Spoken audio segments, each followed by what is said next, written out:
அனைவருக்கும் வணக்கம். துலாம் ராசிக்காரர்களுக்கு மிகவும் வலுவாக 9 மற்றும் 12ஆம் இடத்தின் அதிபதியாக இருக்கக்கூடிய வித்யாகாரகரான புதன் ராசிக்கு நட்பு கிரகமாகவும் செயல்படுகிறாருங்க. அப்படிப்பட்டவர் மிக வலுவாக இந்த தருணத்தில் விரயஸ்தானம் என்று சொல்லக்கூடிய 12ஆம் இடத்தில் உச்சமும் ஆட்சி பலமும் பெறுகிறார். அதன் காரணமாக இனி யோகத்தின் உச்சியில் என்று சொல்லக்கூடிய வகையில் மிக அற்புதமான மாறுதல்களை எந்தெந்த விஷயங்களில் நிறைவாக சந்திப்பதற்கான முதன்மையான யோகம் துலாம் ராசிக்காரர்களுக்கு கிடைக்கிறது என்பதை ஆராய்ந்து பார்க்கும்போது பாக்யாதிபதியாகவும் விரையாதிபதியாகவும் இருக்கக்கூடிய புதன் ராசிக்கு சகாயமானவராகவும் ராசியின் அதிபதியான சுக்கிரனின் நட்பு கிரகமாகவும் பார்க்கப்படுகிறார். அவர் இயற்கையிலே சுபகிரகமாக இருக்கிறாருங்க. அப்படிப்பட்டவர் பெறுவது பல்வேறு வகையில நன்மைகளை நிறைவாக பெற்று தரப்போகிறது. எனவே இந்த தருணத்தில் விரயஸ்தானத்தில் அவள் பலம் பெறுவதால் பல்வேறு வகையான விரய செலவுகள் அதிகரித்தாலும் கூட அத்தனை விரய செலவுகளும் சுப விரயங்களாக மாறுவதற்கான யோகம் உண்டு. பயணங்கள் அதிகரிக்கலாம், அலைச்சல்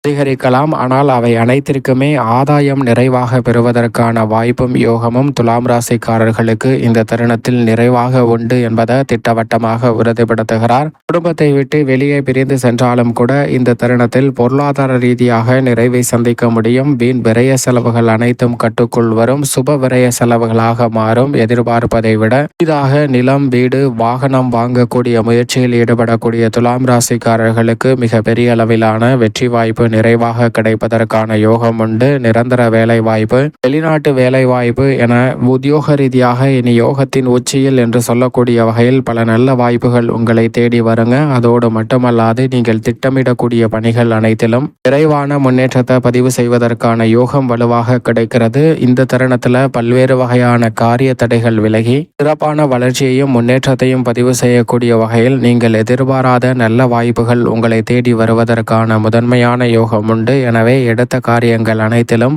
உச்சபட்ச வளர்ச்சியை நிறைவாக பதிவு செய்வதற்கான அற்புதமான யோகம் நிறைந்த தருணமாக பார்க்கப்படுகிறது. எனவே சரியாக பயன்படுத்தி கொண்டால் மிக பெரிய அளவிலான முன்னேற்ற வாய்ப்புகளை இந்த தருணத்தில் நிறைவாக பதிவு செய்ய முடியும். நீங்கள் நினைப்பதை விட எடுத்த காரியங்கள் அனைத்தும் வெற்றிகரமாக அமையும். இந்த தருணத்தில் கல்வியிலும் நல்ல முன்னேற்றம் உண்டு. பெண்மணிகளின் நலனை பேணி காக்கக்கூடிய குரு மிக விரைவில் வக்ரம் பெற போகிறார். ராசியின் அதிபதியான சுக்கிரன் ஆட்சி பலம் பெற்றிருக்கிறார். எனவே பெண்மணிகள் திட்டமிடக்கூடிய காரியங்களில் வித்யாகாரகரான புதன் உச்சம் பெற்றிருப்பதால் எதிர்காலத்தை கருத்தில் கொண்டு தற்போது பல அதிரடியான முடிவுகளை பெண்மணிகள் சிறப்பாக மேற்கொள்வதற்கான யோகம் மிகவும் வலுவாக துலாம் ராசிக்காரர்களுக்கு சிறப்பாக அமைகிறது என்பதில் சந்தேகமே இல்லை. மேலும் இந்த தருணத்தை சாதகமாக மாற்றிக்கொள்ள நிச்சயமாக துலாம் ராசிக்காரர்கள் வாரத்தில் புதன் அல்லது சனிக்கிழமை விரதமிருந்து அருகாமையில் உள்ள பெருமாள் ஆலயம் சென்று தீபமேற்றி வழிபாடு செய்யுங்கள். உங்கள் வாழ்வில் சந்திக்கக்கூடிய அத்தனை விதமான தடைகளும் சிரமங்களும் விலகி மகிழ்ச்சியும் முன்னேற்றமும் நிறைவாக பதிவு செய்வதற்கான முதன்மையான யோகம் துலாம் ராசிக்காரர்களை நிச்சயம் தேடி வரும்.